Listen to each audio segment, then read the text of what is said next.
Normally যখন rail স্টেশনে যাতায়াত করে স্টেশন করে তখন আমরা নর্মালি একটা আমাদের স্টাফ রাখি সার্চ করার জন্য, প্যাসেঞ্জার আপ ডাউন একটা মনিটর।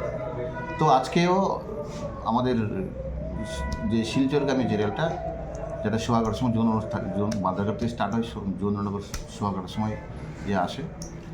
তো সেই সময় আমাদের রেল স্টেশনের বাইরের দিকে আমাদের স্টাফ অফিসার ছিল, তো আমাদের পুলিশ অফিসার ছিল, ওসি কলেজটা ছিল শ্যামল দেবনাথ এবং আমার থানা ইন্সপেক্টর বিকাশ দেববর্মা।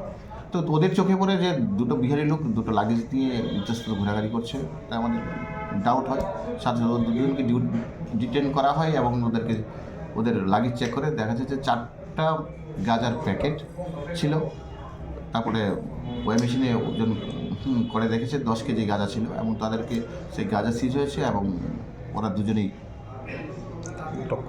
অ্যারেস্ট হয়েছে এবং আমরা স্পেসিফিক এনডিপিসি কেস নিচ্ছি।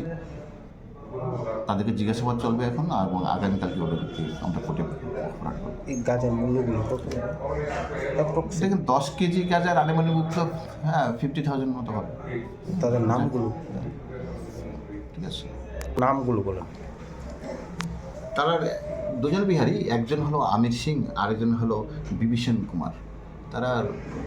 তারা পাটনার উদ্দেশ্যে যাচ্ছিল কি, একজন বললো কাটিয়া জেলা, একজন বলে বেগুসরাই বলেছিল।